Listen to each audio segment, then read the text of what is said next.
The following program contains scenes and language of a frank and explicit nature. Viewer discretion is advised. This is The Loud List, where our random, rowdy, and raunchy band of misfits create top 10 lists of life's most insane shit. Be scared. Nothing is off limits. So congratulations. You just made the list! So, take two. We're going to try this again because, well, my PC decided to be a cunt and drop audio. So this gentleman is going to introduce himself, who he is, a little bit about his background, and we will then, I will tell you what it is we're going to be discussing, and we're going to get into this laundry list that I sent this gentleman that he had to do all kinds of cool, probably research and other crap on. So tell him who you are, brother. Well, I am known as Steve Sxaks. Some may know me as the man, the myth, the legend. Some call me the Reed Richards of Philadelphia hip-hop. Lifelong punk rocker, audio engineer, touring musician, and now author of The Invasion of the Punk Rockers Who Drink Blood. So when I was told that there was a punk rock, pop punk top 10 list that we could do, I got pretty excited. So now we're here to sort through this mess. So what this list is I created a list a long time ago, and I have one for metal as well. But this is the punk one. This is the pop punk one, more or less. It's a little bit of punk, but mostly pop punk. This was the top 20 pop punk records that I adore, personally. These are lesser known records. These are not the Green Days, the Good Charlottes, the Alkaline Trios. There's no Bad Religion, Anti-Flag, Rise Against, any of that kind of stuff on here. This is going to be the bands that put out certain records that at the time just caught my attention, and I kind of fell in love either with the band or with this particular record. And we're going to do 10 of them today. And there's at least 5 records on this list that I listen to practically every single day, whether I'm driving to Meijer, driving to Walmart, driving to Speedway, going to garage sales, whatever. I got the windows down, cranking one or all of these records. There's a handful of these that I was also listening to before you even sent me this list. And there's some that I'm closer to than others, and we'll get into that. Yeah, there's 3 records on this list that are like major to me. Right. That the people of my hometown on more than one occasion have caught me at a red light screeching out the, the vocals for this. So we're just going to bulldoze our way through this list. And I just got them in the order that he sent to me. So the very first one we're going to talk about is the band Mest. They are a Chicago area band featuring Tony and Matt Lovato, which is their cousins. Tony is the singer. Matt is the bassist. They're pretty much the main two that have been with the band the entire time. And their second CD, or their debut CD actually, was called Wasting Time. And I found this in one of the bargain bins at a record store, one of the runs where they drill the hole in it for like $1.50, $2. Right. And the cover just kind of spoke to me, And I thought, it's going to be one of them records that's either really good or really bad. And I bought it, stuck it in the CD player in the car, and immediately, like from the first note, I was like, oh, this is fucking great. And just each song got better and better as it goes along. And here I am, damn near 25 years later with this record, and it is just as great. I listen to this record literally almost every single day. There were 4 songs on this record that I just screech at the top of my lungs. I would never call myself a great singer, but You're like my boy Draco, because he loves Mest. He was just here recording an album with me, and we talked about them a lot. And I think that how you found Mest is how a lot of people did, because I feel like that's how I got this album too, at like a record store, like the Dollar Bin or something like that. But I saw them open up for Social Distortion at the TLA. I don't know if you remember that tour. This might have been not that particular show, but I remember them on the tour. So Yeah, the tour. they did a pretty big tour. I want to say it was them and maybe like Frank Turner when he was first really coming out. That could have been two separate tours.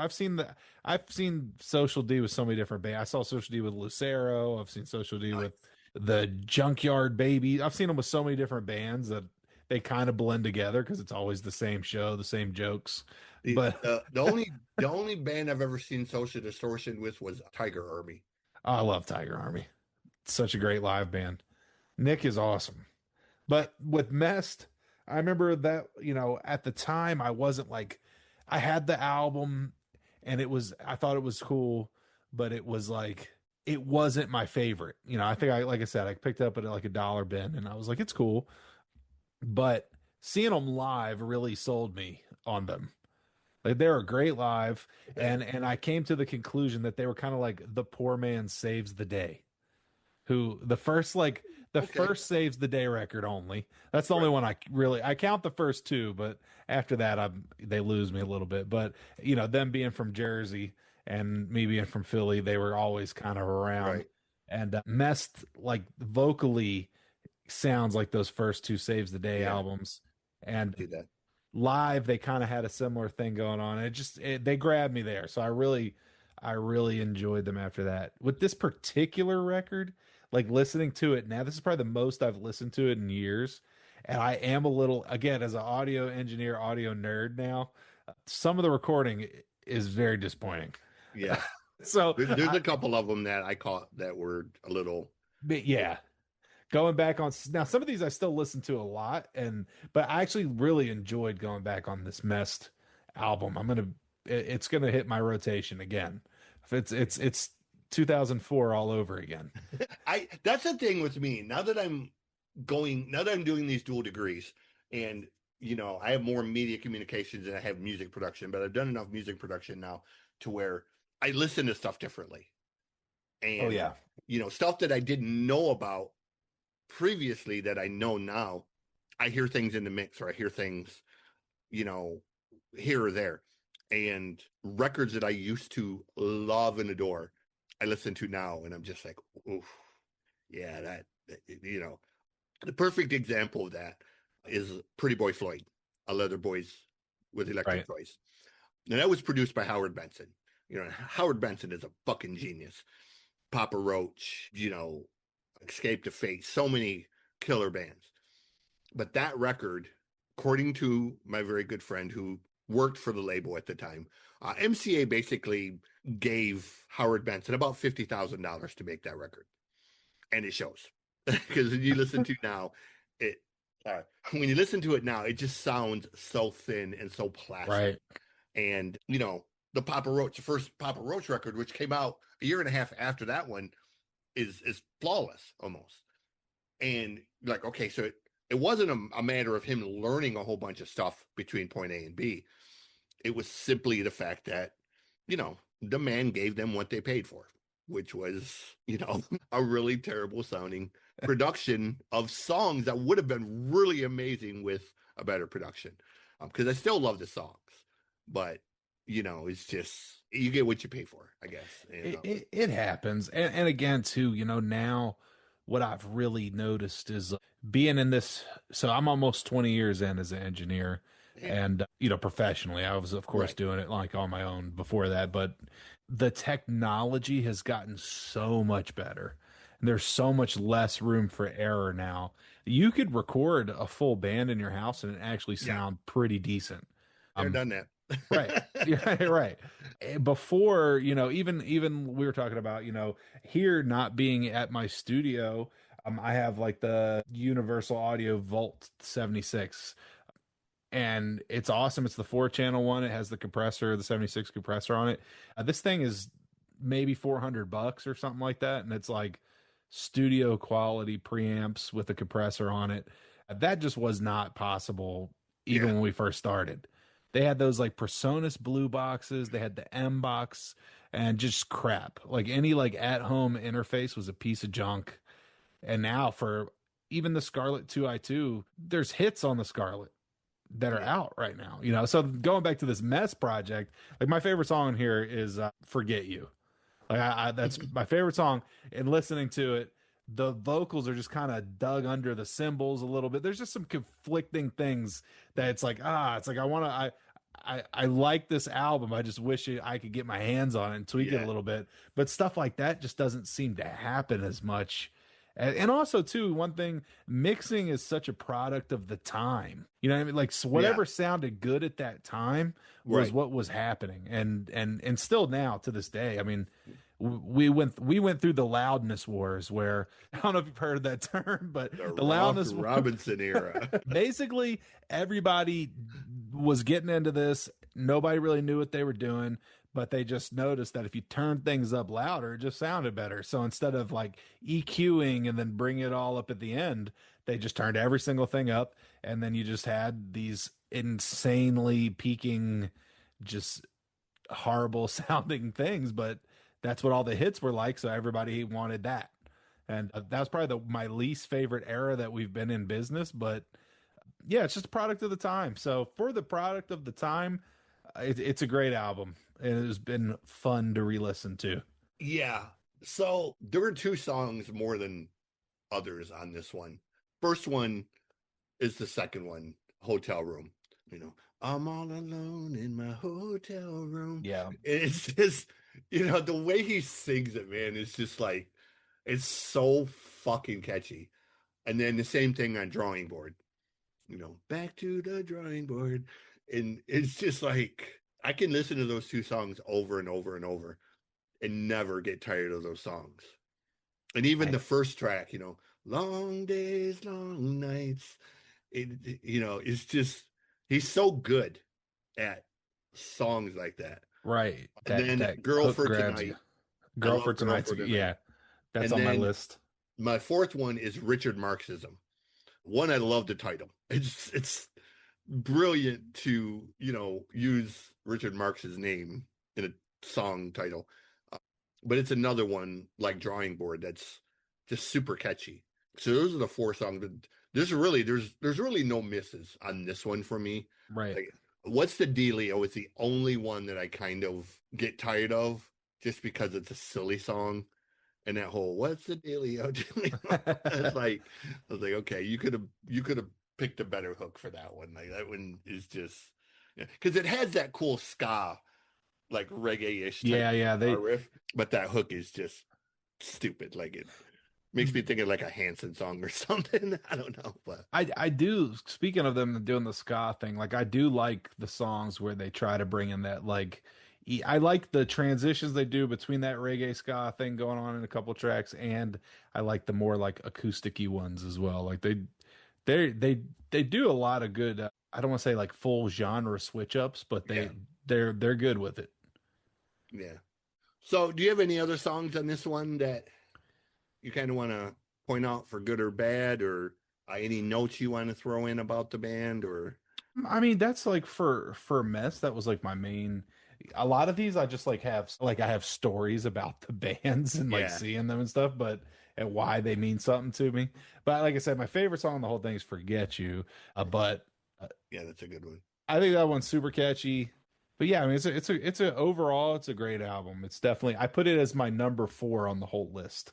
Okay. I did like kind of like, I don't know if are we ranking these? Is that how it goes? Not really. I was just going to run down the list from top to bottom because gotcha. Okay. I didn't think about, it wasn't really about ranking them so much as just kind of getting it out there for people to say, hey, maybe I hadn't heard this one before. Let me check it out. Maybe I have heard this one before, but like you, I ain't listened to it in 5 or 10 years. Let me go check it out again. So the second one on the list should be right up your alley. It's Valencia. Hometown heroes, baby. Yes, we all need a reason to believe. I come across this one. I don't even remember. I think this was one of the bands. I was watching a YouTube video, and they always had the videos on the side. It had one of their videos on the side, and it was like, okay, that's Valencia. Like, I know that name. I thought there's a Spanish singer who sounds just like Freddie Mercury with the name of Valencia, except his is SIA. Right. So I thought it was him maybe. And I clicked on it and it started playing and I was like, oh, that's not what I thought it was, but it's kind of catchy though. It had that sound and I was like, okay. So I listened to another video and I was like, hey, let me go check the record out. The record they had just put out a little bit before that was We All Need a Reason to Believe. Shane Henderson is the singer, main songwriter, and incredible ear for hooks, man. Like, one thing about this record is it is full of hooks as far as like the songwriting side. So you being with a Philly background, I'll let you talk about them because you probably know a lot more about them than I do. When they were coming up, I remember I was in so many bands at the time, and everybody was just super stoked on Valencia. There was like this whole like Philly and Philly surrounding area, like group of bands that people were like really just like hard on. Title Fight was one. Tiger's Jaw, the Erection Kids, who changed their name. I don't know if you remember them, but they changed their name. They were really good, but I'm blanking on who they. I think I would have remembered them if I would have heard that name. The Erection Kids. Yeah. They did a split with Title Fight, and it was a great split. But they changed their name to. It's going to drive me crazy. I might have to Google it in a minute and just come back to it. But so there was all these bands going on, and then Valencia was one of them. And I remember being in a band with this kid Charlie and another kid CB and Bob, and we're all just like super caught up. I think Charlie's like cousin or somebody like used to get tickets, and we'd go see them all the time. So this is one of those bands that everybody'd go out to, and it'd just be like a huge, just crazy support from like the local kids and everybody singing all the songs. Just a great like young teenage memory for me. Right. So that's kind of like, Valencia was my number one on the list. And I don't even think they're my favorite band necessarily, like even, but they just on this list for the nostalgia of going and seeing them and being in the proximity. And this is just like, so it's just such a great album, like Holiday. Yeah. Incredible song. One of like such a catchy song. That's the first one I have on my list. Dude, great song. What else was on there? Better Be Prepared, Head and Hands. Like the whole album's great. Yeah. But there's some absolute bangers on there. But yeah, they were one of those bands. I have Holiday, Carry On, Safe to Say, and Free. Great. All great. Yeah. They were one of the, like I said, one of those bands, like you don't know what, like, why they just didn't get way bigger, because they also were around the same time as like the Wonder Years, who, speaking of dollar bins, I just grabbed a Wonder Years album at a dollar bin a few days ago. But yeah, the Wonder Years from the area blew up, and Valencia looked like they were going to be like also that level, and then they just kind of died off. There's so many bands that's kind of their story. Like they were right there, and then it just, the floor fell out, for whatever reason. I don't get it. Do you remember that band? They're like one of the earlier emo bands, like Breaking Pangea. You got to check them out. People like credit them with being like the godfathers of like modern like emo sound, like Breaking Pangea. But they were like that too. Like they never like fully got above the same level, but they just kind of were there. If you knew, you knew, and then they just died. There's a lot of bands like that. I Would Set Myself on Fire for You, and all these other bands that just got to this level where it's like people are starting to really notice them, and then they're gone. But Valencia was like that. I mean, I don't know. Great nostalgic record. This is an album this album I do keep more in rotation. It's on all my liked playlists, so I'll get a couple of these songs popping in every now and then. But nice, awesome. I was hyped when you had it on the list. Yeah. Like I said, it's a lot of these bands I kind of found just randomly, accidentally. Like I stumbled upon them in some weird way. And wasn't anything that I went looking for intentionally. Only one band on here was something I went looking for intentionally because somebody was wearing their logo on a t-shirt. Was it like Screeching Weasel or something? No, it was the Fuck Off and Dice. Okay. Oh yeah, that'll grab you. The middle finger thing. Yeah. And I was like, dude, that is awesome. What is that? And he goes, oh, it's my friend's band from St. Louis. And I was like, what's their name? And he goes, they're called the Fuck Off and Dice. Oh yeah, I don't even care if they're terrible. That's got to be in my rotation, dude. It's just that name alone was like, okay, yeah, that's going in my playlist, and they just happen to be fucking amazing. So the third one on the list, he just mentioned them. I've known this dude, Jesus Christ, for 25 years. I met him during my short term time of writing for Maximum Rock and Roll.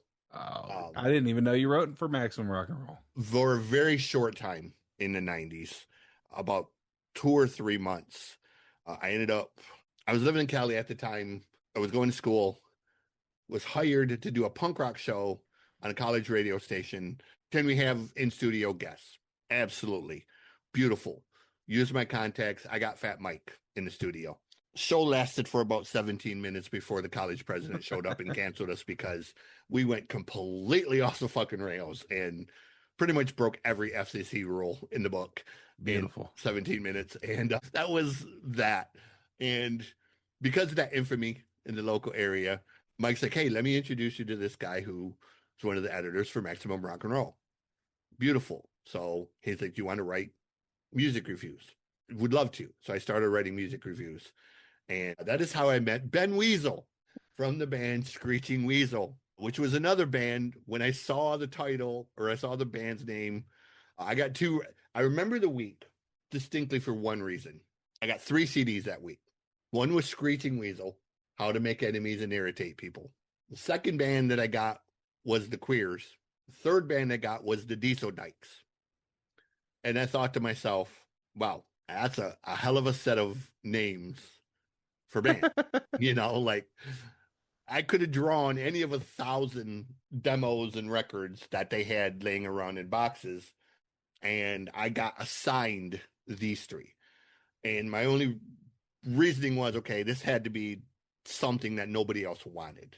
Like this got dumped on me because nobody else wanted it. So I ran with it. And the Screeching Weasel, How to Make Enemies and Irritate People, kind of my motto for life. Like I'm great at making enemies and I'm great at irritating people. So it's sort of become this almost like theme record for me. And even though it may not be the greatest record in a lot of people's eyes, there's something about this record, whether it's the sarcasticness or the tongue-in-cheekness, that just kind of endears it to me. Ben's sort of the consummate punk rock guy. You have the fact that their bass player had quit right before they recorded this.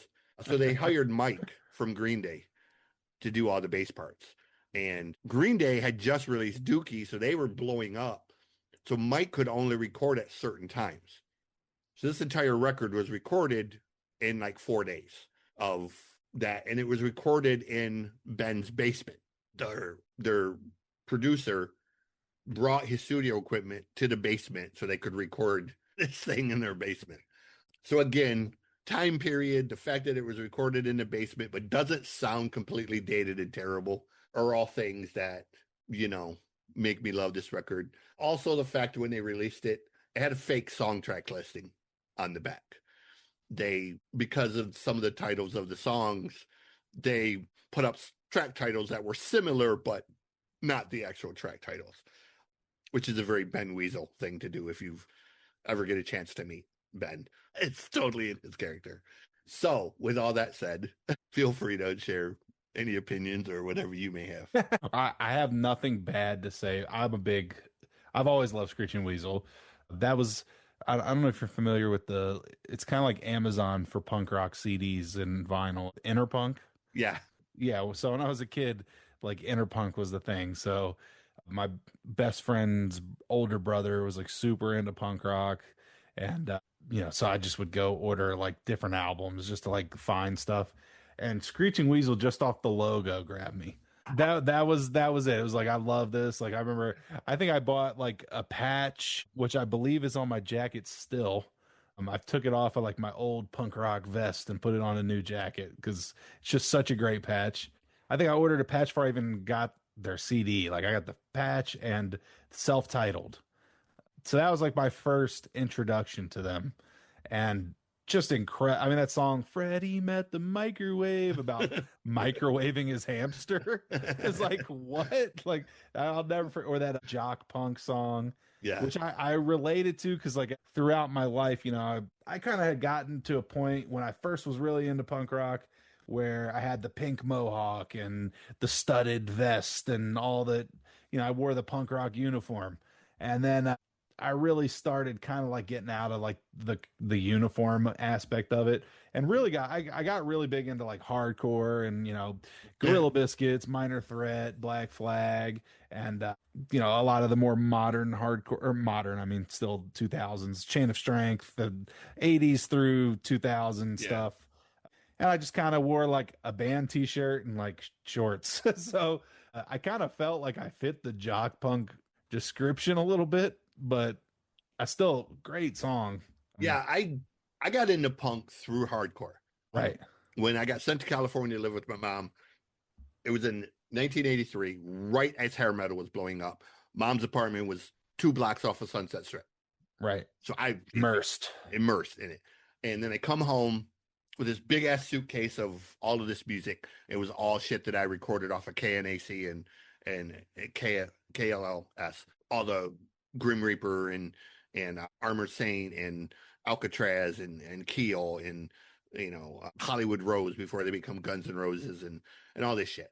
And none of that had reached the Midwest yet. They were, you know, back on the farm where Dad lived, they were still listening to Thriller, Prince, Cyndi Lauper, you know, Casey Kasem's top 40 type of shit.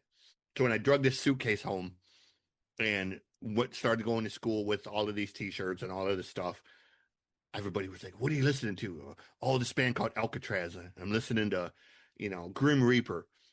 And my friends would listen to it, you know, see you in hell. And my friends were just like, holy shit, that's fucking awesome.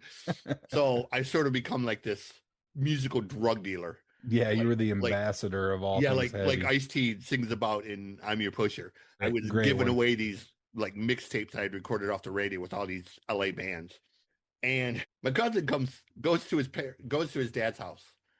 His dad lived in Chicago, and come home one weekend from his dad's house, and he had this fucking giant mohawk, and my auntie lost her shit. You can't live in my house if you got a goddamn mohawk, blah, blah, blah, blah, blah, blah, blah. And they started fighting. So he went upstairs, slammed the door. I went up behind him. He turned the radio on. And it was the most unholy thing I'd ever heard. I was like, what the fuck are you listening to? Oh, it's this band my friend told me about. And I bought the record before I come home. And he threw it at me.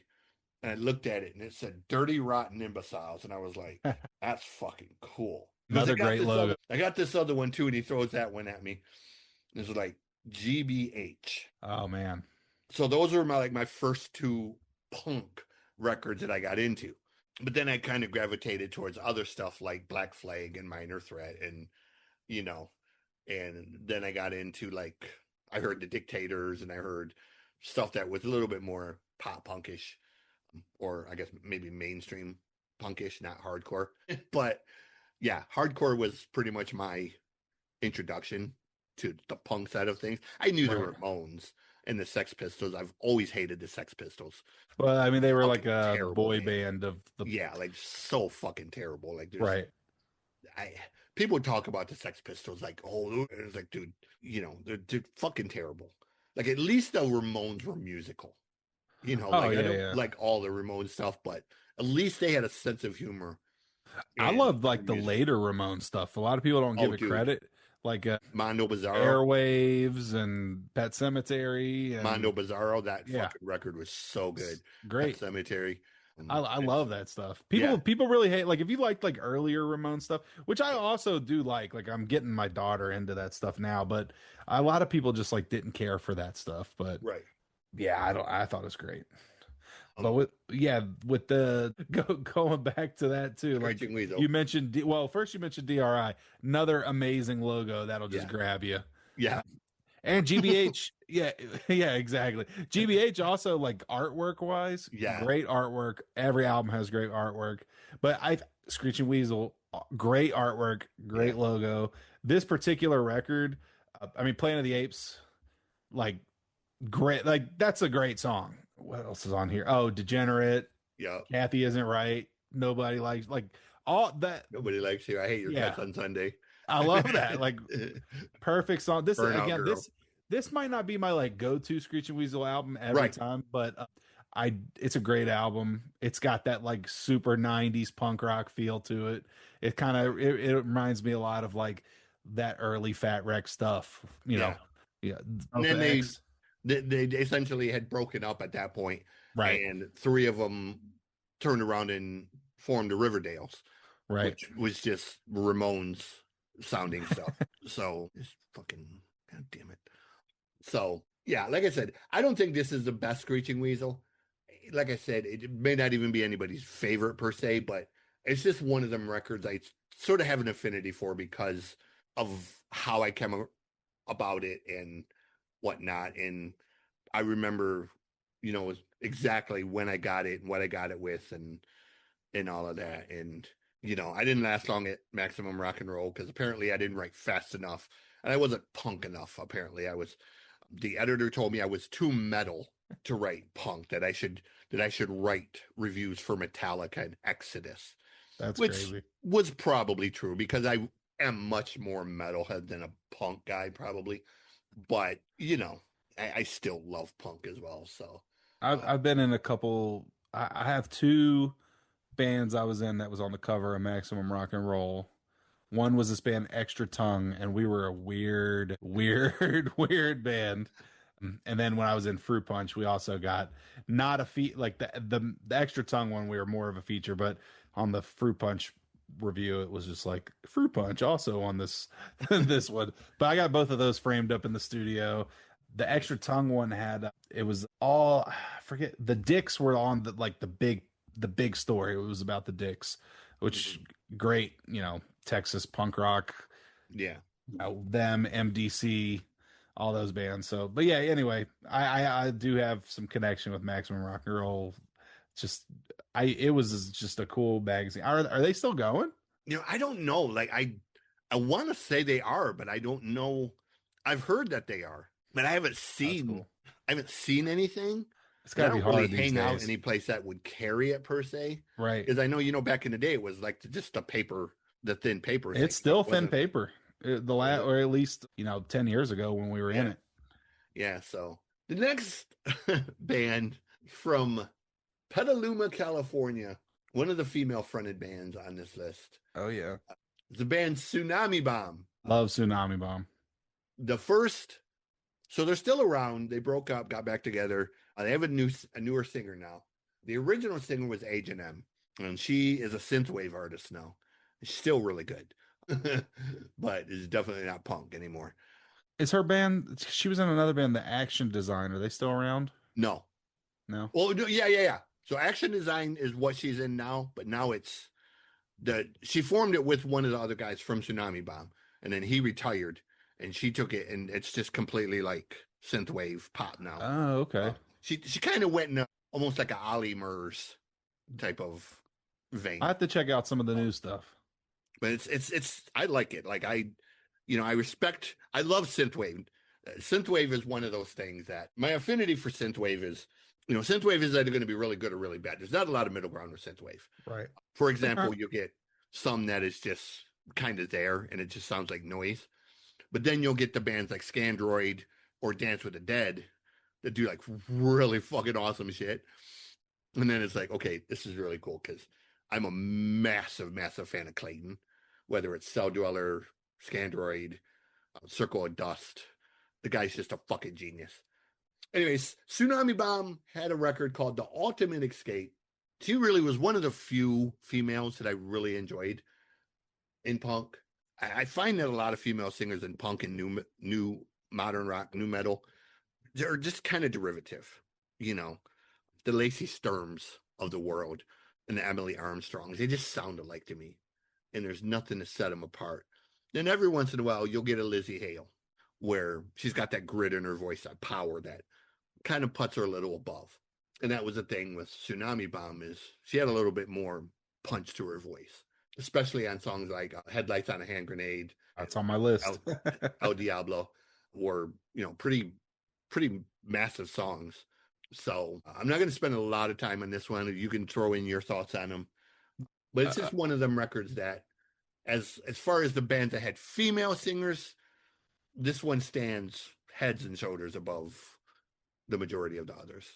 I love Tsunami Bomb. This isn't, I mean, my favorite Tsunami Bomb record is Invasion from Within. I think that album is just, it just, every song on that album is like a hit to me. But this is a great album. Russian Roulette is probably my favorite song on here. Headlights on a Hand Grenade, also great. El Diablo, great. I think the album's chock full of very catchy riffs. Yeah. It has my favorite thing in any kind of pop punk or punk rock record, gang vocals. It's chock full of gang Yeah. vocals.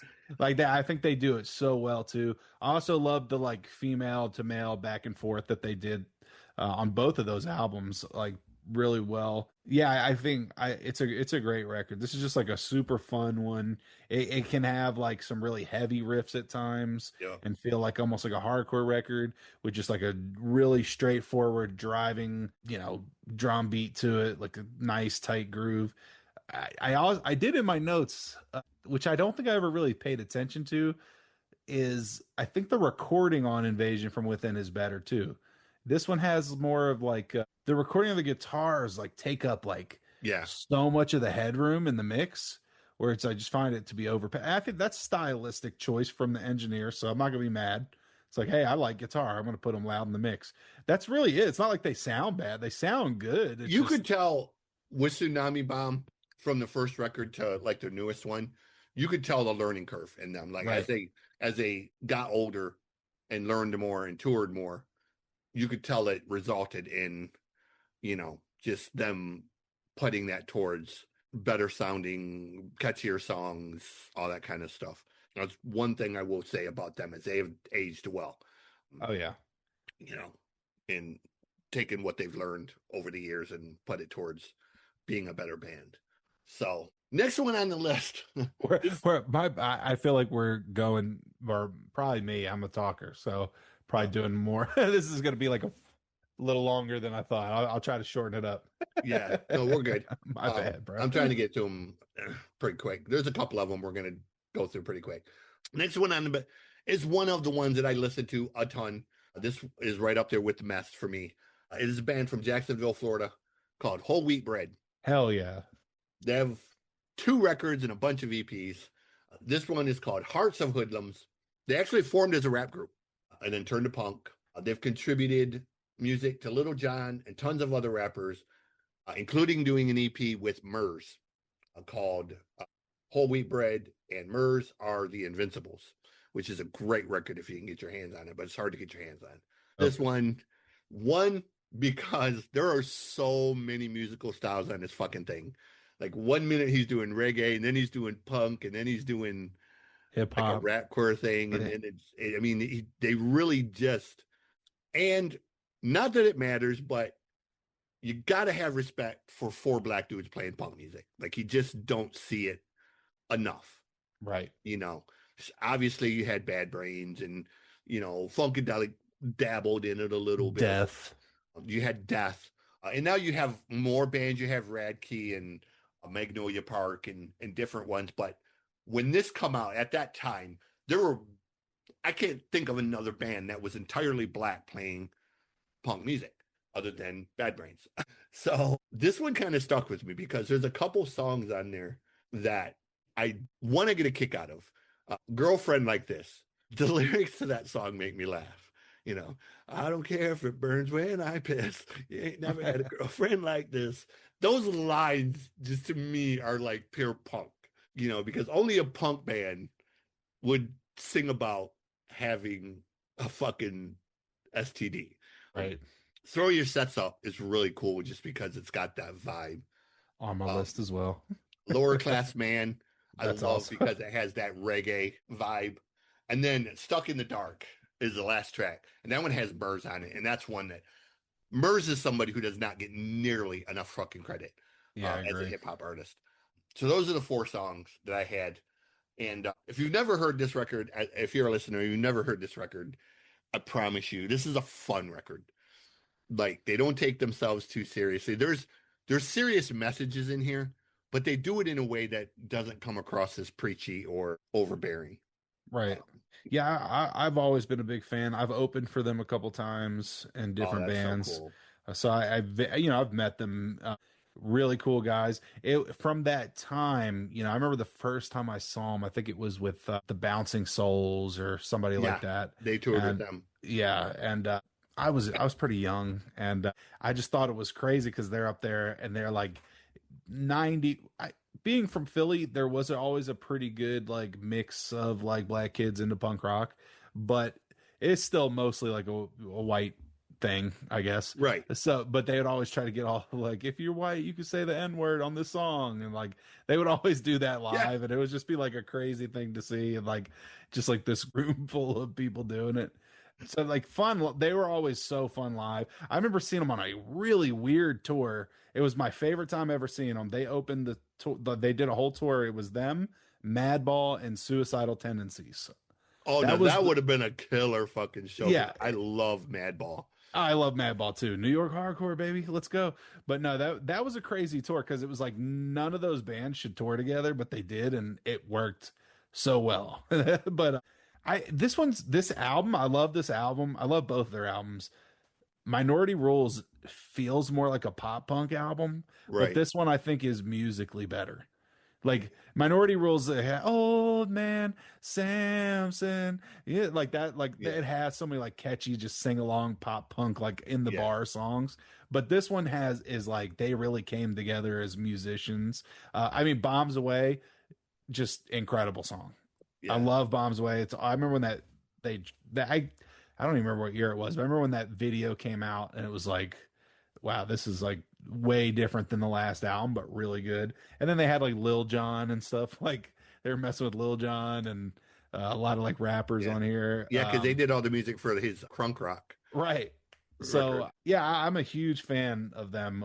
I think they put something out like not too long ago. Yeah, it was an EP. It was like, I think it was called like Punk Life 2 or something. Yeah, I haven't heard it, but I need to check it out. I just remember seeing something about it, but Yeah. I need One to of the get in. craziest shows I ever saw, one of the most off the wall shows. The only time I ever went to CBGB's, it was Agnostic Front and Madball. Mm. And they had a band, I can't remember if they were from Philly or from Boston, but they were called Malachi Crunch. Crunch. And they were a hardcore band like Agnostic Front. And the three bands just like it was so obnoxiously fucking loud in there, like more so than normal. And Malachi Crunch was so fast and so fucking heavy. And then of course Madball come on and blah blah blah. And then Agnostic Front came on and just completely fucking proceeded to level the joint because Agnostic Front is so fucking great live. Oh yeah. I fucking love those guys. Yeah, they're great live for sure. So in the sake of time, next one on the list. My bad, bro. No, sorry. you're good. You're good. No, I'm just saying, I don't want to spend like 6 hours. No, I know. This one, we're going to go over this one real quick because this is probably my least favorite on it. But I love the fact that this one is probably one of the only ones on here that's actually a pure punk record. There's not a lot of pop punk element. Are we going to oxymoron here? Oxymoron. It's called Fuck the 90s, Here's Our Noise. They're a band from Germany. They were street punk and oi and had a rockabilly edge. They were street punk with a stand-up bass, basically. And they were just, there's not a lot of subtleties to this record. It's just punk. It's street punk. So if you're into bands like the Descendants or the Street Dogs or Chaos War, this is your type of record. Dead End Generation, Fuckers Everywhere, Mohican Tunes, and Nuclear War are like 4 of the songs on this record that just, are as punk can be, basically. It's, when I think punk, this is the type of band I think of. 'Cause, right. Like I said, there's no hooks, there's no subtleness with this one. It's just straight punk music, It's right. It's that Circle Jerks, Minor Threat type of punk, man. Like, They definitely were one of the bands when I was a kid. My good friend at the time, Jordan Gamble, if he ever listens to this, he's getting a shout out. He he was really into all the like British invasion stuff and the Mhm. Euro stuff. So I mean, the Exploited and GBH and Yes. all those bands, the Verukers. Speaking of Germany, the Verukers, and yeah, Yeah. Oxymoron. So it's like that. This is a band I've known probably since I was 12 years old, and I never really had associated them with like pop punk, but they definitely are. It's very Yeah. simple. It's simple, just like 3-4 chord songs. Yeah, like I wouldn't call them pop punk at all. I mean, they're not pop punk at all. I mean, they're street punk. Right. You know, Like a first wave European street punk. yeah. Well, and it has that sort of oi. Yeah. Oh yeah. So but it's one of them records. I think it's another record that I found in a bin somewhere, and I like the name Oxymoron. Okay, that's a cool name, and and then the title was "Fuck the '90." Here's our noise, and I was like, okay, this is either going to be like really punk or it's going to be a hip hop thing, and I wasn't sure at the time, but I figured it was going to be a punk thing with songs like "Fuckers Everywhere" and "Nuclear War." I didn't really see those being hip hop songs per se, but so next band on the list. This is a band that I love. I don't listen to them nearly enough, but this is a band that they're so different than every other band on this list. What they do, they're a Chicago area band. They are basically chiptune punk. It's punk rock for the geeks. This is what this is. This is punk rock for the video game nerds. Live performances include band members performing instruments created from game controllers run through emulators. It is the band I Fight Dragons. The record is called Welcome to the Breakdown. It's an EP. There's so many great records after this. But one of the great things, it is not on this record, but they have a Rick Roll Mario theme mashup. And I will play it randomly just to mess with my youngest one because he's a video game nerd. And he'll get all serious in the thing. And then I'll turn it on. And he'll stop. And he'll be like, really? That's what we're doing today, Dad? So, and they're again, Chicago area. Other cool thing about it, this one has their cover of Power of Love from Huey Lewis. And I love Huey Lewis. It's such a cool sort of chiptune punk cover. And they also have a cool song called She's Got Sorcery, which they have songs like The Geeks Will Inherit the Earth, and I think I Fight Dragons, Save the Universe, something like that. All of their songs are very geek oriented. Right. So I always tell people, if you want to know what this band sounds like, if the guys from Big Bang Theory ever formed a punk band, it would probably be I Fight Dragons. They kind of, to me, they sound like if Motion City Soundtrack merged with Zoloft the Rock and Roll Destroyer. Okay. I'm not sure if you ever heard that, but they that just like that poppy, like geeky, synth forward sound. Like I love it. I think it's a great album. And again, just the title track, the Welcome to the Breakdown, is like so catchy. It's like you can't listen to like 10 seconds of the song. You're just you're doing the synth part and then singing it. It's great. And I love that they have taken old game controllers and emulated them into actual instruments. Right. I've seen these guys live at Comic Cons. Really? That's their like go-to thing? Not necessarily, but they do play at certain ones. We had a Comic Con here about 5 or 6 years ago, and they played. And they were up there. They had the Dance Revolution pad. Nice. They had that thing. They had the Power Glove, thing. They had the Guitar Hero things. I mean, they had all of this chipped out and emulated through these MacBooks. And it was, the geek in me was happy seeing them stand up there and play the Mario theme on a Power Glove. It was just, there's something about that originality that, you don't see it. No, that's awesome. In any genre, let alone punk, and they really are super cool. I got a chance to talk to the singer and the one girl in the band who does the Power Glove thing. And I had to tell them that was a highlight for me of the whole. Oh yeah. I'd be stoked on that to see it live. I think they're on hiatus right now, but they'll make a comeback. They do that every few years just to kind of, and they always do cool shit. So anything else to add? No, I think that's it. Like I said, my biggest thing about them. If you like Motion City and you like Zoloft, you'd Yeah, like this band a lot. cool. Definitely check them out. The next record. Oh, yeah, this one's a great one. Yeah. So I'm walking through the store one day and I see this guy come around the corner and he's got on a black t-shirt and this is a big middle finger with a lightning bolt thing circular. It's like the Ghostbusters team, but with a middle finger. And I was like, that's fucking awesome. What is that? I was like, I gotta have that shirt. And oh, it's my buddy's band from St. Louis. What's their name? Oh, they're called the Fuck Off and Dies. Immediately grabbed my phone and was like, okay, yep, that's got to go on my playlist. I don't even care if they're terrible. With a name like that, I just got to have it there just to fuck with people. It was their first record. The Fuck Off and Dies. The second record is called Dear Liver. I wrote, they like to drink and say fuck. What more can you ask for? Now, the first record, super catchy. The whole concept of the record is every single song basically has fuck in the title. They turn it into an art form. The second one, Dear Liver, they didn't do it with every song, but every song has the word fuck in it, just not in the title. The ones with fuck in the title, though, are all on my top lists. Yeah. Those are the best ones. A band called the Fuck Off and Dies has no right to be as disgustingly catchy as these guys are. Like, they could take a song like Abso-fucking-lutely and just turn it into a super catchy song. And it's like, okay, you shouldn't be nearly as good as you are. I want to hold a birthday party. My birthday is on 4/20.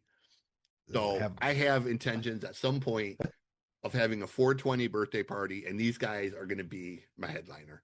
I'm going to hire them and bring them up here to play because what better headliner for a 4/20 birthday bash than for a guy that loves to say fuck than a band called the Fuck Off and Dies. Have them do the song "Let's Fucking Party" like 300 times. Just loop it. Yeah. I'll steal your whiskey, we'll steal your beer. Dude, I mean, every song is literally this is my favorite thing about them, like especially this record. Like, because while sonically they sound like Big Wig, a Wilhelm Scream, No Use for a Name, like all those like punk rock bands that you think of, like very similar sounds sonically. Lyrically, it's like it's no politics, it's no social commentary. It's just completely juvenile. Yeah, it's just like it's everything that punk rock does and does not stand for. It's like fuck the system, but so much so you're not even talking about it. You're just like, I just want to get drunk and fuck this girl. That's literally every song. It's like, she's gonna come fuck us because we're partying. It's like, if Deadpool ever wrote a punk record, right, it would be Dear Liver. I mean, the thing on this song, like Dying to Fuck, these are my favorites. Although it's like Totally Fuck, Dying to Fuck, Motherfucker, Get Fucked, Fuck It. Like, they're all just great songs. So this is a, again, just Fuck It is my favorite one. Dude, that such a good song. So disgustingly catchy. It's catchy, and again, like musically, it's fucking great. And it's just like, it's almost like it now. Not if you were like, look, I don't want to say it's like almost like disappointing that they're so musically talented and just songs that are just like, fuck it, I don't care. But it's also like really fun. It's good. It's party fun. music. It's party music, right? Now, if they decided to, though, they could drop like the most amazing album and play with all those bands I mentioned earlier, and just be right up there with them. But because of their name and all the song titles and lyrics, they may never get the same commercial success as some of these other bands. But it is really fun, just a good romp. Yeah, like I said, I downloaded it, the first record, and I was shocked by how it was when I looked at the track list. I laughed at first and I was like, okay, this is going to be like a hardcore type of thing or like an anal cunt type of thing is what I thought. But some of the songs, like If You CK, is where he's basically talking about his ex-girlfriend stealing his Bounce and Soul CD. It's If You CK, tell that bitch she can fuck off and die. I was like, okay, the band title and the song title, they don't have any right being this fucking catchy and talented. And like you said, if they were to get serious about it, they could easily compete with Green Day or Blink 182, any of those guys on a musical level. But my favorite songs I have But Fuck It, Time Travel. I have Time Traveling just because of the Back to the Future references. Dear Liver. Yeah, that was the Doc. He's talking about like getting so fucked up that he's Doc Brown. Yeah, that's a great song. We don't need no fucking DeLorean. Yeah. Dear Liver. He's basically, it's a love letter to his liver. Like, sorry, I mistreated you last night, but get over it because we're going to do it again tonight. And then Because You're Gone is another one that shouldn't be nearly as catchy as it is. So if you want a good pop punk record that is just very tongue in cheek, is guaranteed to piss off the neighbors. They have two really good full length records, and they have a Christmas EP. I have not heard the Christmas EP. Oh, the Christmas one. Oh, let me look this up real quick. I had to play this around the fire as I open presents with the kids. I'm sure it's ridiculous. The Fuck Off and Dies. It's called Merry Fucking Christmas, and it has Merry Sounds Fucking about right. Christmas. Grandma got run over by a reindeer, but it's their take on it. Grandma got us drunk off of one beer, wandered out into the snow. Something. They have Deck the Bars, and then Friday Night. All 4 songs are about 6 minutes long, of over 4 songs. It's a good Christmas record in the sense of just, you break the monotony and kind of piss off everyone and shock your mom and dad because, Merry fucking Christmas. But next one on the list, we have 2 more. Another Chicago area band. This was one that I found in a store. Another dollar band? No, this was actually the only one that I ever went looking for because I saw a video and I was like, hey, these guys are really fucking awesome. And I want the record. It's a band called Alistair, Last Stop Suburbia. I heard the song somewhere on Fullerton and I was like, holy shit, that's an amazing fucking song. I got to hear the rest of the record. It came out, before Spotify and all that type of shit. So you didn't really have a way to listen to it like you do now. It's disgustingly catchy pop punk that basically takes a Green Day formula and just amps it up to the max. Right. So if you like songs like Basket Case, they do that, but even catchier, even better. They're just every song in this record, man. Flypaper, Somewhere on Fullerton, None of My Friends Are Punks, Better Late Than Forever. Flypaper is probably the best song on the album, in my opinion. It's right. Musically, it's so good. It's very catchy. It's just a standout track. I mean, And speaking on the Green Day thing, there's some songs like Overrated. It literally feels like it could have been a Green Day song. Right. Yeah. And I think that about Somewhere on Fullerton. Like right. To me, that strikes me as that could have been a Good Charlotte or a Green Day song. Right. Like it just has that vibe of those two bands. The album, like it has like that quintessential 2000s pop punk sound. Yeah. So when did this come out? Like 2000 or 1 or something? 2003, I think. Okay. It feels like that. It literally has everything I would want from a pop punk album from 2003. You know what I mean? Like anything in that, it's catchy. I mean, my favorite songs are definitely Flypaper, Race Cars, Scratch. Like those are the best ones on the again, in my opinion. Right. But it has that, like, this is a band I never got to see live, but it has that just like classic. It's kind of like Movie Life. I don't know if you're familiar with the Movie Life. Great band. Definitely check them out. But it has that kind of vibe. Like they could have easily been as big as the Movie Life became. But well, I know the drummer and the bass player, after they broke up originally, they formed the OK Go. Okay. And then the bassist moved to Japan and has recorded like a dozen records in Japan of random shit. He did a song for song pop punk version of Thriller by Michael Jackson. That's awesome. He turned Thriller basically into a pop punk record. And he's done like video game music and all kinds of shit. Apparently he speaks fluent Japanese. At least I'm going to assume he does because he lives in Japan and appears on Japanese shows and does music there. And Japan's not English friendly. At least the 2 times I've been there, I've never found it to be English friendly. So yeah, that's Alistair. Another record that if you get your hands on it, and they've done like 5 or 6 records, they're still around. All the records are really good, but this is the one that I went looking for this one because of Somewhere on Fullerton, and it was just song after song. There's no bad songs on this record to me. I agree. I agree with that. It's a great record. If you like stuff from if you like pop punk, again, like some of that mid, like I guess like because they've been around forever since the early '90s. If you like some of the same era of like MXPX and some of these other like pop punk bands from that time, you're gonna like this. Yeah. Oh, dude, early Newfound Glory stuff was awesome. They're like.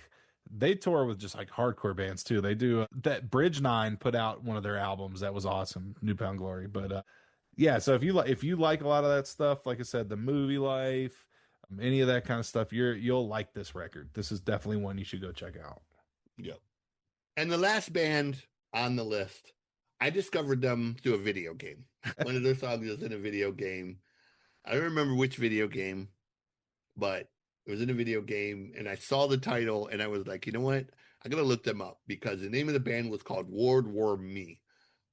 And I thought, that's a cool name. Like, I like that, like World War Me. They're also from Chicago, right? Yeah. Yes. When doing this list, I discovered that the majority of these bands were from Chicago, and I didn't realize it at the time when I made this list. I knew a couple of them were, but I didn't realize like so many of them were from Chicago. So World War Me has a self-titled record. Again, kind of goes back and forth between a faster punk and a pop punk style. So you kind of get to pick and choose with this one. One of the records that has the coolest logo, the little kid holding the bomb in his hand it's like a stencil, like graffiti or something. Like a graffiti stencil type of thing. Would make a killer tattoo that, people would look at it and be like, oh, that's really cool, and you have no fucking idea what it actually was. So you could pretty much make up anything about it because very few people would probably know what it actually was. Favorite songs for me, Don't Hold Your Breath, Break a Leg Kid, That's So Yesterday, which to me, That's So Yesterday kind of reminds me of The Marvelous Three a little bit. Like it has that Butch Walker vibe to it. And then Warzone. Warzone is my favorite one. Yeah, one of those ones. It's a little faster. It's a little more punk oriented.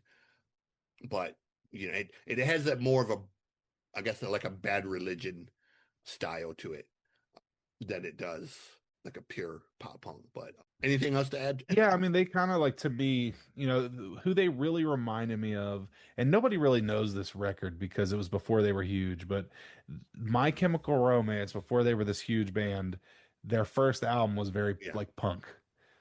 And they kind of remind me of that. I remember actually seeing My Chemical Romance's first Philly show, and they opened up for the Casualties and the Bouncing Souls and Strike Anywhere.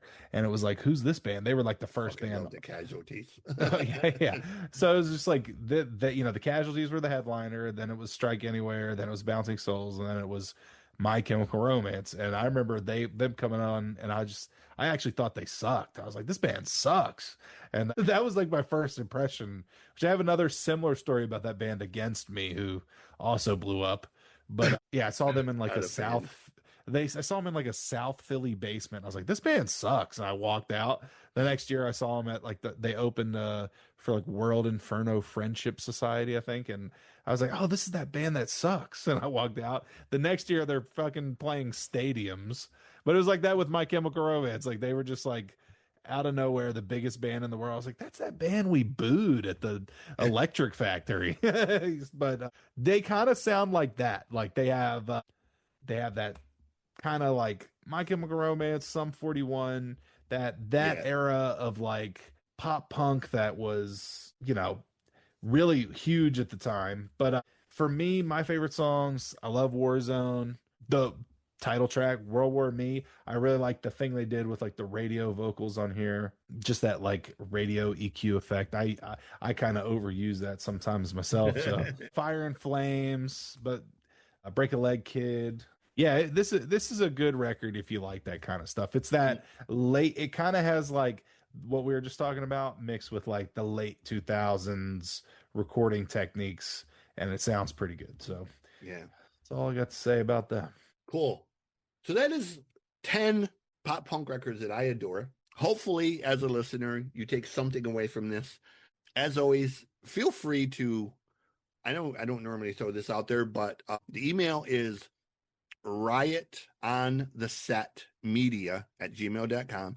That is RIOTONTHESET media@gmail.com. Feel free to email and tell me what you think, good, bad, indifferent. I take all criticism to heart because I don't claim to be right. I only claim to be knowledgeable. So if there's something you discovered off this list that you think is awesome, say thank you. If there's something on this list that you absolutely hate, then say, hey, fuck off and die, But as always, if you want to be a guest, you can email me, same email. We'll give you top 10 lists of everything. We do have the Mosh Pit Manifesto coming soon. We just got to work out a couple little legal things as far as trademarks, logos, and that kind of stuff, because we are going to do a merch line for this one. But with that said, be well, treat each other with kindness, and remember that music heals.